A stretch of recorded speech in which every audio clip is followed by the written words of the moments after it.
Master your destiny on 99 FM. Welcome to the MYD studio. We are delighted to have you in studio. Gentia, aka Brandy Schoombe. Welcome. Thank you.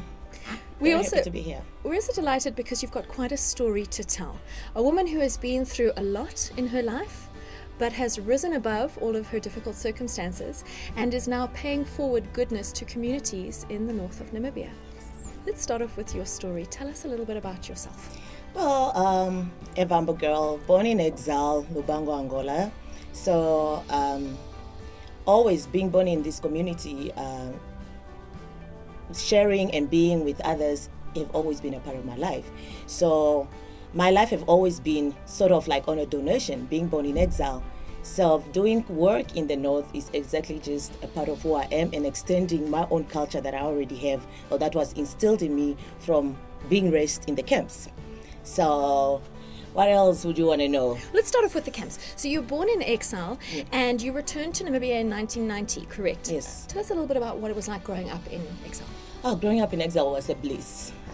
Like they say, sometimes ignorance is bliss. It is really bliss because as a young child in exile, you are taught this fairy tale world of what Namibia is, world of milk and honey, diamonds, freedom, and all of that. So being in exile, like really innocent and just knowing that we are constantly protected because we have officers and soldiers all around.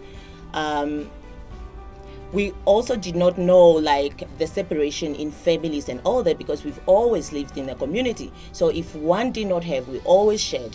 So wearing different shoes or different color of socks was just a norm for us. So that was us growing up in exile. We always were ready for something drastic to happen. So you kind of constantly also are living in a fear because constantly you are told somebody is about to attack us. The bulls will come and attack us or whoever, If you see an aeroplane pass up, you know how to duck. So already at age 5, 6, you were taught these survival instincts. So learning to survive on your own was what was instilled in us. So also a part of not knowing who your parents were was a part of us for them to make us strong, I think, because even your mother was there, you did not cry onto your mother. And every mother in the camp was your mother. Every father in the camp was your father. Every brother or sister was your family. Wow. So we had a really different lifestyle compared to what others here were living like. And then what was it like when you came back in 1990 after living in that kind of lifestyle? And then coming in, we were so excited, to be coming home. But then upon landing, the shock comes in because now you have family and then others were not your family. Then for the first time, I was learning things like I have neighbors. Then I have things like I'm a Vambo and there are Kwambis, and I didn't know all of these things. Even that Vambo have different direct. I did not know that. I did not know that there were Hereros and Damaras. We never know that, even though we were growing up in a camp like this. So coming in here, that was number one, the first shock. Second shock was like no expression. There was no expression in Namibia for us. Kids from exile were always seen like we're either too energetic, too outspoken, too much for what they are used to be here. So that was kind of like now learning to be self-aware of who we are and judging ourselves, and this was something that we never really had. So for me, that was my major shock. And also losing everybody that I know, all my friends, all my parents that I had, and then now getting used to just being with one person and overly judged. That was very, very hard for me to overcome. And it's beautiful that you've walked this path and that you've decided to take the path that's going to lead you to help others, because there's always needs in every generation, and the children that you are helping have a need for you to help them, that's for sure. Yes. Let's talk about what it is that you're doing. Tell us about your community work. My community work is called Oshana Yoga Project. This is a project that I started 12 months ago in Oshakati in the north. And then I thought it would just be 3 weeks, and I realized these little souls grow on me. The joy in their eyes, them learning to express with yoga. It was beautiful. I would see angry kids, and then after 3 months, I would see kids were healing. It was amazing. So in the end, I'm reaching out to kids like from deaf schools, the blind. We're just doing yoga. No, we're not mats whatsoever, but we just go out and do it. It was just fun. So I reach out to 250 kids a week. Wow. In the north. How does yoga help with anger? It helps very, very much well with anger, because with yoga we are learning to connect the body, connect the mind, connect the spirit.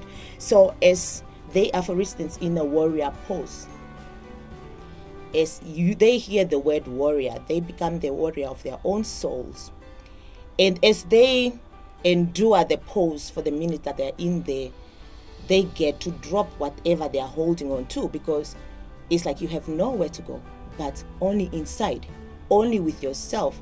All these things that you are teaching, as you are teaching the poses, they are not even aware that they are letting go of it, but they are letting go of it. Because this yoga always comes with self-inquiries. How much can I give of myself? Can I ever do that pose? You overcome your fears. Maybe you are fear of falling down, and then you are in a wheel, your head is down, or you are in a headstand. Your fear is overcome. And then you realize, wow, I was always afraid of this. Absolutely. That gives you that sense of self-confidence to know your own abilities. Yes.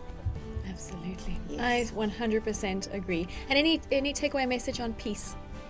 Oh, peace and love. Peace and love and light. Let's say, find peace within. Find peace within. Don't pretend about it. Find peace within. It's not an easy job, but it's actually as easy as said also at the same time, because the world is angry. Out there is everybody is reacting in their own ways. But when you have peace within, you're always going to react with a peace of mind. So let's all do the little that we can. If it's in gardening, or it's in cooking, or it's in going to the orphanage and washing them, let's find that little moment of peace in a day. Let's dedicate our time, or a minute or an hour, to just vibrating peace in your office, in whatever. Have a no angry hour, or a no angry day. It's like, for today I won't stress, I won't be angry, I won't react. I'm just gonna be like, okay, see things happening and just be an observer. Yeah. Just observe, no reaction to it. Try that for an hour every day of your week. Master your destiny on 99 FM.